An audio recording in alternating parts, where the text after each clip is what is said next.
আলু কোপাইতে জানো? আলো আমার কোপায় কেন? আরে রাইতে আলু জ্বালায় যে মাছ ধরে না, মাছ কোপাই জুতে দিয়ে ওইটাকে আলু কোপাই। দাও, ছোটবেলা আব্বার লগে যাইতাম, এক হাতে আমার ওই মাছের খারই, আর এক হাতে আমার আব্বাই ধরে প্রায় 2টা 3টা পর্যন্ত মাছ কোপাই। খারই ভর্তি করে মাছ লিয়া। তাই বলে এই রাইতের বেলা তুমি মানে মাছ কোপাইতে যাবা?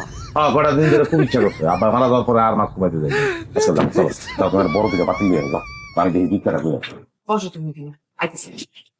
পাশে কিন্তু বড় একটাই ন। আম্মা, আম্মা, আম্মা, ওঠেন তো, ওঠেন ওঠেন ওঠেন।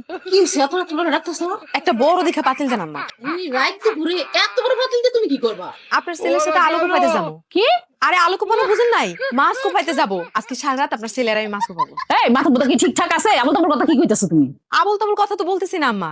আপনার ছেলে আমারে বললো এই জ্যোৎস্না রাইতে নাকি আমার সাথে তার আলু কোপাইতে ইচ্ছা করে, মানে মাছ কোপাইতে ইচ্ছা করে, এই জন্য। আর কি করবো আম্মা? আপনি তো বলছেন আপনার ছেলে সব কথা শুনছে, দেন বড় একটা পাতিল দেন, মাছ কোপাইতে যাবো। এই রাইতে বেলা তুমি